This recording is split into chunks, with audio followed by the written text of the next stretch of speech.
Autolite and its 96,000 dealers bring you Mr. Herbert Marshall in tonight's presentation of Suspense.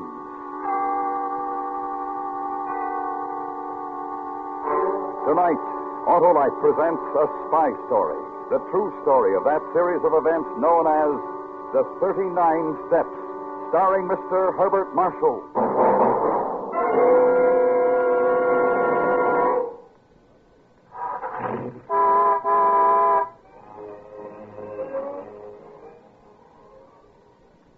Oh, hello. Yes, Hap? What was that all about? Oh, I was just demonstrating the Autolite electrical system, Hap. You were? Sure, it goes to work every time you start your car, sound the horn, play the radio, or turn on your lights or heater. The electrical system does all that? Sure, Hap. The Autolite coil, distributor, generator, and all the other units and thousands of component parts. They're all related by Autolite engineering design and manufacturing skill and used as original factory equipment on many leading makes of our finest cars. So, friends, when your Autolite-equipped car needs replacement parts, insist on Autolite original factory parts. Be sure, because from bumper to tail light, you're always right with Autolite.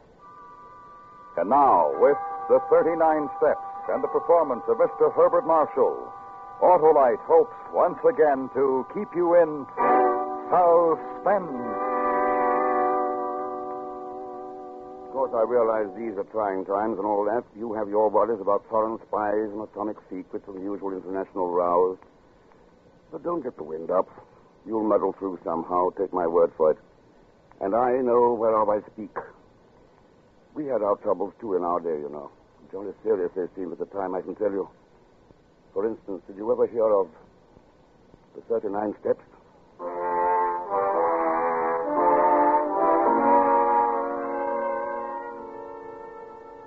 In the spring of 1914, I spent the last 10 years on the African veldt in the Bulawayo country. Made a modest little pile and come back home to enjoy it. The only difficulty was I didn't enjoy it. There was something wrong about England and about London for me. And then I realized what it was. It was dull. I had nothing to do, and I was plain, simply bored. That is, I was until that memorable evening when I returned to my flat near Portland Place. The first floor front, and I was in the hall, fitting my key in the lock, when a little man with a bowler hat stepped out of the shadows from beyond the door to the next flat back. I saw that he was frightened. He was carrying it off well enough, but he was frightened, as I had seen men frightened before. Frightened of his very life. You're Mr. Richard Hanai, aren't you? Yes, that's right. Can I speak to you a minute? What about? Inside, if you don't mind. Oh, very well, if you wish. Come in. Thanks a lot. That door locked? No, but I'll do it myself, if it's all the same to you. I know you must think I've got a lot of nerve, but there are times when a man just can't be too careful. Yeah, I suppose there are. Well, won't you come in by the fire? Thanks. I had a hunch you were the kind of guy I could trust. Whiskey and soda? Yes, I could sure use one. I guess you're wondering who I am. American, aren't you? That's right. Scudder is the name. Frank P. Scudder. I have the apartment right over yours. I've had an eye on you ever since my troubles began. Really? Here's your drink. Good Lord, man, don't drop it. Guess I'm a little shaky. You see, if you'd come along about 5 minutes later, I'd probably be a dead man. I say. Well, cheerio. Here's to you. Now, chap, what's on your mind? Did you ever hear of a Greek politician named Keralides? No, I can't say that I have. Got it in for you, has he? He hasn't got it in for me. They've got it in for both of us, Keralides and me. They? Who's they? The Schwarzestein, the Black Stone. Schwarzestein? Black Stone? Sounds like some sort of German sporting society. Well, you're not far off at that. But it's not the kind of sport you're thinking about. Their sport, Mr. Hanai, is war. Sounds serious. It is serious. It's deadly serious. But let me start from the beginning. I guess you know that all the countries over here have their spies, including your own. One hears of that sort of thing naturally. Well, it's true. I'm with your people. The only trouble is I've gotten in a little deeper than I figured on. Sounds like interesting work. It is if you can stay alive. And right now, that's my big problem. Because tomorrow morning it will be announced that this Keralides has been appointed Prime Minister of Greece, and that he's going to pay an official visit to England. He'll arrive on the 3rd. On the 4th, he'll be assassinated. I'm the only man in the world who can prevent it, and they know that. By they, you mean the German chaps? Yes, that's right. And that's why they're after me. Well, if you want my advice, I'd say there's nothing to it. Simply go to the authorities. No good, no good. They'd find out about it, and then they'd just change their plans. You know your business, I suppose. Still, I hardly see how the murder of an obscure Balkan politician can very well involve anyone in war. That will only be the incident. There's something else, something I can't tell you about yet. Not even sure about it myself, but believe me, Mr. Hanai, unless I am alive until the 5th, your country will be at war. This is all pretty hard for you to swallow, isn't it? Well, you must admit it's rather a tall tale. Now, let me show you something. Come over here by the window for a minute. Now, pull the blinds. Very carefully. Tell me what you see. A couple of chaps loafing in a doorway. Doesn't it strike you as pretty late for people to be loafing in doorways? Waiting for someone, I suppose. That's right. They're waiting for me. Oh, I see. I'll even describe them to you. One is short, heavy set, dark.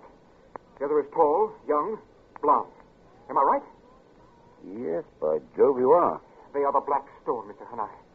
And there's another one who isn't even with them. The head man. He's older than either of these two. Chubby, thick glasses like a professor. One of his eyes looks milky, like he was getting a cataract. And he's completely bald. If you ever run across him, Mr. Hanai, watch out. I don't intend to run across him. Can I stay here in your place for a few days? Lie low until I can get my plans figured out again. Just a few days, that's all I ask. Well, I can't very well turn you out in the street at this time of night after what you've told me, can I? Come along, I have an extra room, fortunately. Nothing posh, but comfortable enough. Thank you, thank you. There you are. Suit you? Oh, it looks like heaven to me. Right-o. Ready to turn in, then, are you? Yes.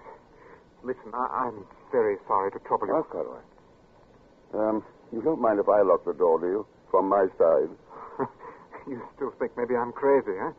Maybe those two guys outside are my keepers. Oh, I wouldn't say that. Now, go ahead. Lock the door. In fact, it'll make me feel better. Right you are.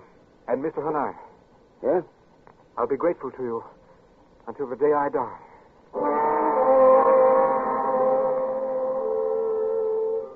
It was a queer sort of yarn. I didn't quite know what to make of it. Matter of fact, I was more than half inclined to think the poor fellow was a bit balmy. But I wasn't so sure after I got my London Times at the front door next morning and I had a look at the foreign page. Because there was a story about this Greek chap, Karolides, just as he told me. New Prime Minister planning a trip to England and all the rest. I went to Scudder's door and knocked. There was no answer, so I ventured to unlock the door and poke my head in. The shade was flapping at a wide-open window, which was natural enough. Americans are fiends for fresh air. But there was something else that was not at all natural. For Scudder lay sprawled on his side across the bed, his face white as a sheet, his mouth working as he tried to speak to me. Hanai! The steps. Scudder, what's the matter? Find the steps. Low tide. The 5th. The 39th. Steps. And then he rolled over on his face, quite dead. And I saw the knife. It was buried in his back to the hilt.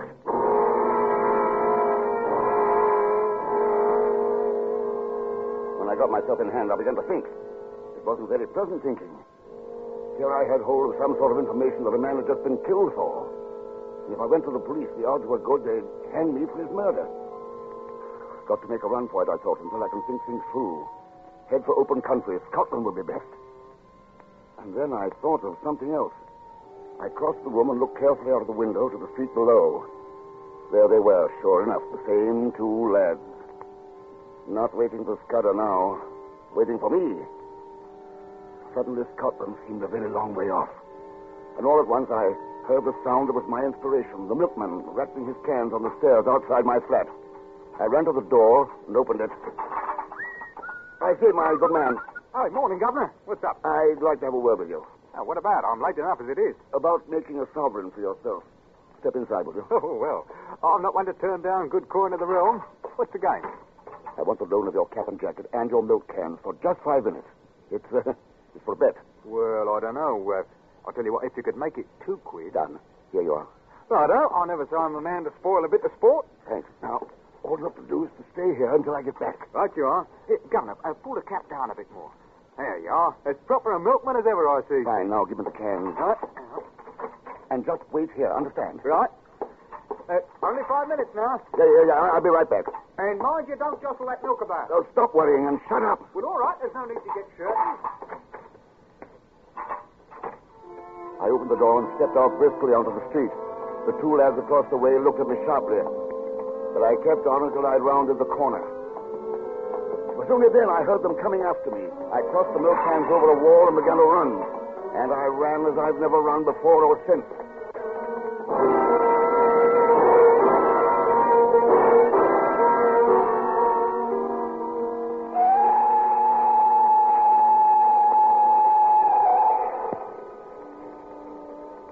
I had caught the Northern Express from St. Pancras Station by a matter of inches. And for the moment I felt safe. I had a third-class compartment to myself, except for an old codger who dozed most of the time. And during the restless, sleepless night, I tried to get my thoughts together and hit upon some plan of action. As it happened, the matter was taken quite out of my hands. For at Newcastle, my traveling companion had bought a morning paper.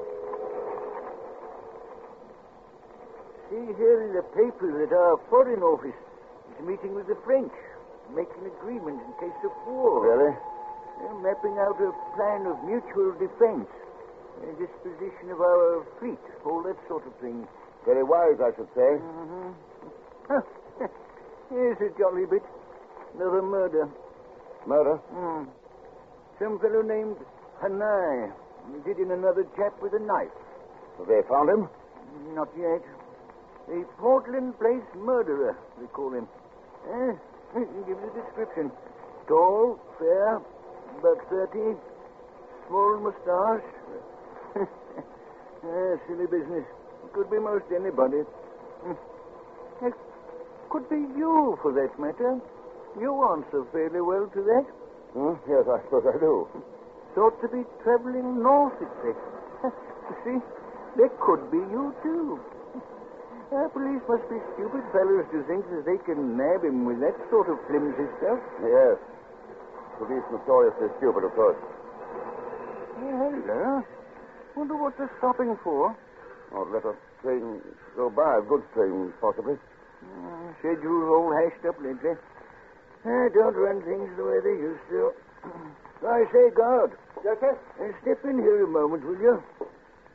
What's the delay? A local constabulary getting on to looking for the murderer. The Portland Place fellow? That's right. They're going to tip these on this train. Have they really? I said, what a lark. Well, I think I'll step down for a bit of air. We can't leave the train now, sir. Why not? Police order, sir. Sorry. Here. Hold on. Take your hands off me. Here. Help me. Hold him. It's the murderer. Oh! The Portland Place murderer.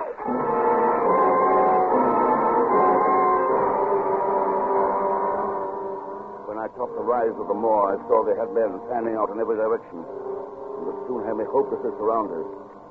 There was only one chance. A country house a few hundred yards away. Nothing for it but to throw myself on the mercy of the owner. Yes? Sorry to bother you, but I'm in a bit of trouble. Could I come in? Well, I'm just leaving, going out for a walk. Those police after you? Yes, I was on the London train. They stopped it down there. I'm suspected of something I can assure you I didn't do. London train. Come in quickly. Thank you. They're coming up to the door. Just nip into this wardrobe closet until they're gone. Thank you. Thank you very much. I'll just close the door after you. You'll be all right there for a bit.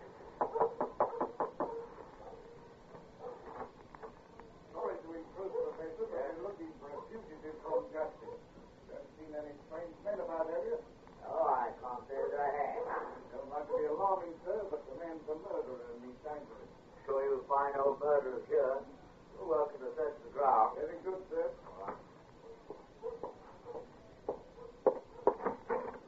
You may come out now. Oh, thank you. I must say you did that beautifully, and I can't tell you how grateful I am. And I'm grateful to you, Mr. Hanai. You know who I am. Indeed I do. And I would have turned you away if you hadn't been so persistent. Astute of me not to guess immediately, but in my wildest dreams I wouldn't have hoped to catch you on my own doorstep. Catch me. Who are you? You don't know? I suppose that's because in your wildest nightmares you wouldn't dream of walking right into my house. Or Maybe it's this hat I'm wearing and the light's not too bright. One moment. There now, Mr. Hanai. Can you guess? I'd never seen him before, but Scudder had described him to a T. The head man of the Black Stone, chubby, thick glasses like a professor, completely bald. One of his eyes, milky. And I remembered Scudder saying, if you run across him, Mr. Hanai, watch out. Well, here I'd run across him sure enough. And while I was gathering my wits, I sensed something. There was someone behind me. I moved, but not in time. Something came down with a sickening crash on the back of my head, and I felt myself falling through black and bottomless infinity.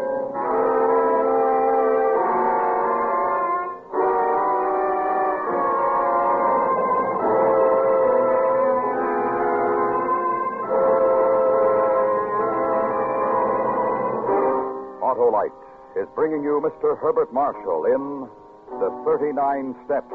Tonight's production in radio's outstanding theater of thrills, Suspense.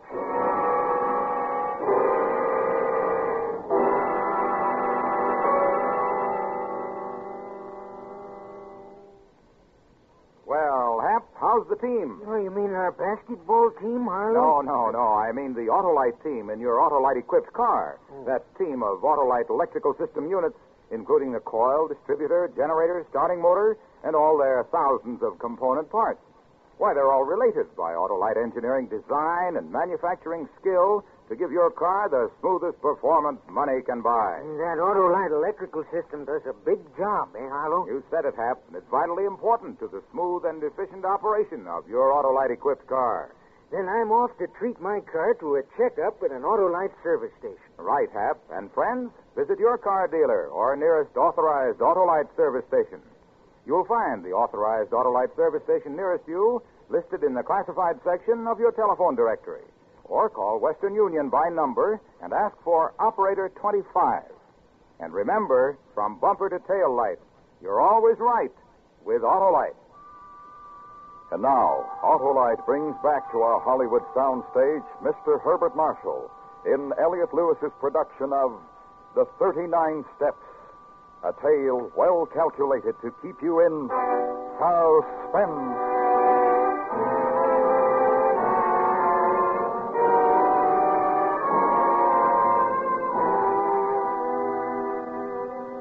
I came to my senses with a raging headache and found that I was locked in a sort of storage room with a heavy bolted door and barred windows.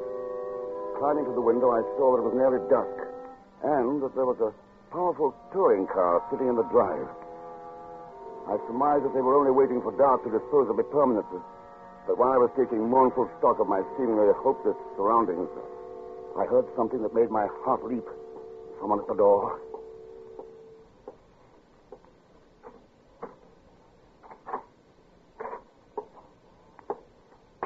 I hit him on the back of the neck as hard as I could. Seconds later, I was at the wheel of the touring car and speeding out into open country. I drove.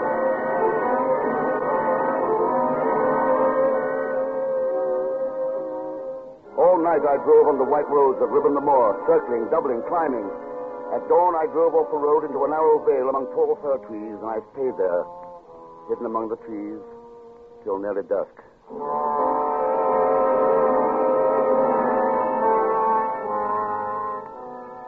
I drove all the next night until I reached a fishing village called Ruff. There I came to a kind of pass where the chimney of a solitary house sent up a plume of smoke. In the distance, the sea. The road swung over a bridge, and leaning on the parapet was a young man. I drew up beside him. Good evening. Is that place an inn? At your service, sir. I'm the landlord. You're very young to be an innkeeper. Well, it wasn't my choice of a profession. You see, I wanted to write books. Well, an innkeeper should make a good storyteller. Aye, maybe in the old days when you had pilgrims and ballad singers and highwaymen. But there's even more adventure out on these roads today, if you have eyes to see it. Maybe you're rubbing shoulders with it right now. You think so? Put me up for the night. Give me a hot supper, and I'll tell you a true tale. And a month from now, you can make it into a novel.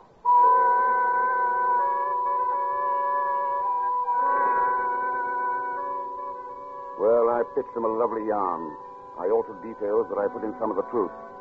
Told him I was a mining magnate from Kimberley who had crossed a gang of cutthroats. I told him they'd chased me across the ocean, killed my best friend in Portland Place, and now they were on my tracks. And on top of that, the police thought I had done the killing. He believed every word. He was young, but he was the man I needed. He told me I could stay as long as I liked, and nobody would know. And the only pay he wanted was more stories about my adventures. So, 2 pleasant days went by. I stayed in my room, ate in my room, and I began to breathe easier. No sign of the Black Stone, and no more alarming news in the papers about the Portland Place murder. Then one night... 23 pages of newsprint and not a story in all of it. Oh? Politics is all. Assassins. Shot some Greek chap in London, Karolides. Karolides? Just as Scudder said. You know him? Oh, no, I've heard about him. And look here, defense packs. Meetings between us and the French. Just gives those silly Frenchmen an excuse for a trip.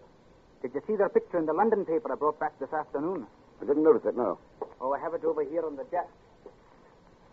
There's a picture of them going into the final meeting. I never saw such an idiotic-looking crew in my life. Here. That one with his little mustache, looking like he smells something bad. And that young slim one there, rolling his eyes for the ladies, I'll bet. And look at that chubby chap with the thick glasses. He looks blind in one eye. What? Whatever's the matter, sir? You look like you just caught sight of Beelzebub.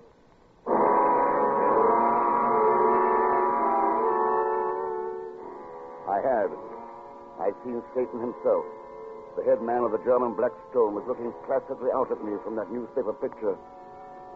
He'd been there with the French delegation. He'd attended those secret meetings. And now the plans for the defense of England and France for the disposition of the British fleet were in his hands on their way to Germany. That was what Scudder hadn't been able to tell me. But he'd said something just before he died. Low tide, the 5th. Did he mean they were sailing at low tide on the 5th? But from what point? Sailing in what? I excused myself and went into the bar of the inn. It was crowded with fishermen playing darts, drinking, arguing about the day's catch.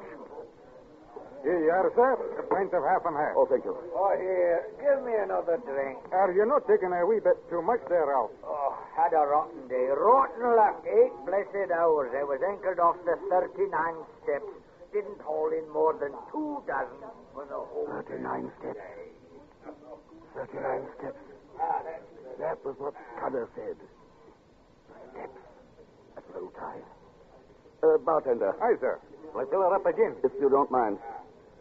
Thought I'd do some fishing tomorrow. How do I get to the 39 steps? Oh, you'll find a sort of a track out over the headland. That takes you there. Uh-huh. Are there really 39 of them? Well, you know, sir, I've never counted them. I've been down them 2 or 3 times, too, going to the cave. Just have a look around, you can. Oh, that cave gives me the creeps. Here, sir, where are you going? You owe me 3 and 5. Oh, sorry.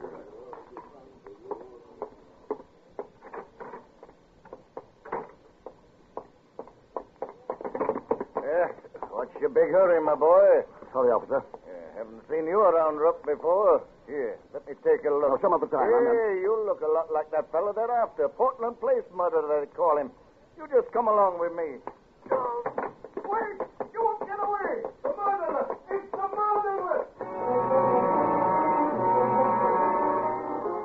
He was older and heavier than I, so I outdistanced him easily enough. But it was only a question of time. I had to work fast. Find the steps. Find where they led. I ran all the way to the edge of the headland, overlooking the sea. The sky was overcast, and it was dark as my pocket.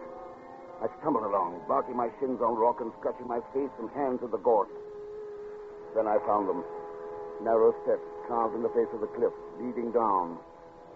I felt my way along the rock wall, going down step by step. They led into the cliff itself.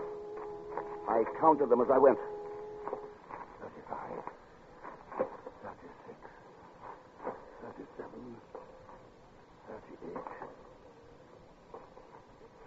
39.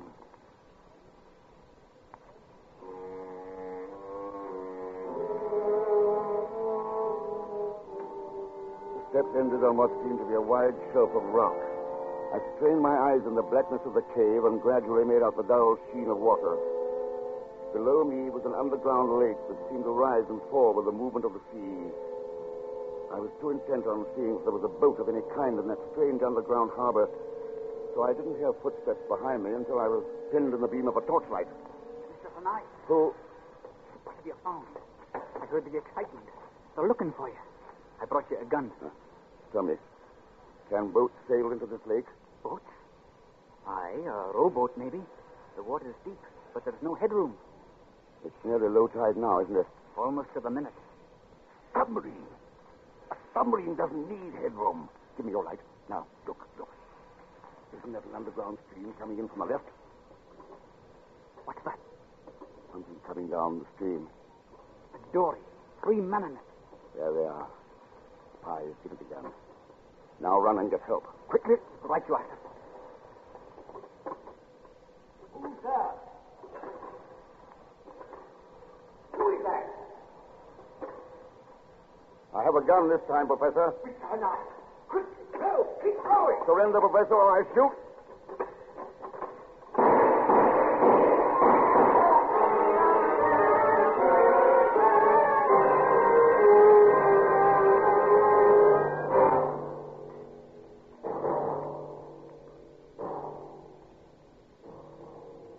7 weeks later, as all the world knows, we were at war. The German had been so certain of success that his plans were by then too far in motion to be halted. For myself, I served as an officer of infantry throughout the show. But I like to think I did my best bit before ever I went into uniform.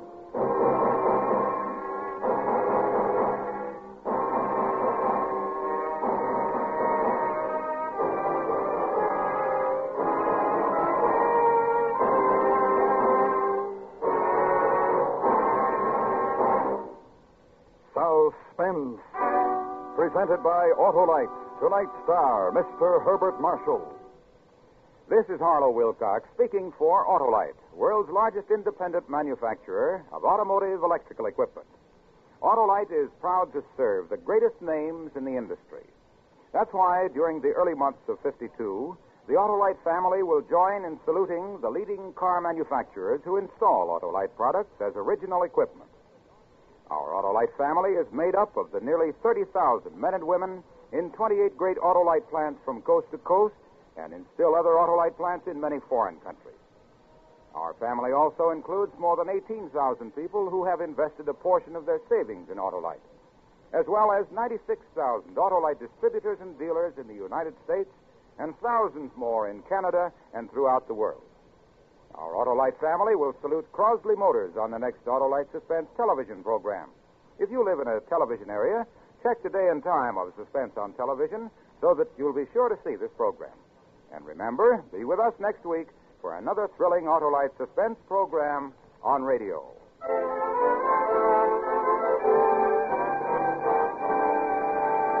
Next week on Suspense, our star will be Mr. Joseph Cotton in a story about 3 people adrift in mid-Atlantic, each wanting the other dead. A tale we call A Watery Grave. In weeks to come, we shall also present Frank Lovejoy and Robert Young, all on Suspense. Suspense is produced and directed by Elliot Lewis, with music composed by Lucian Morowick and conducted by Lud Gluskin. The 39 Steps is adapted for Suspense by Sylvia Richards from the book by John Buchan. Featured in the cast were Tudor Owen, Joseph Kearns, Ben Wright, William Johnstone, Charles Davis, Byron Kane, and Raymond Lawrence. Herbert Marshall may be heard each week in his own radio program, The Man Called X. This is the CBS Radio Network.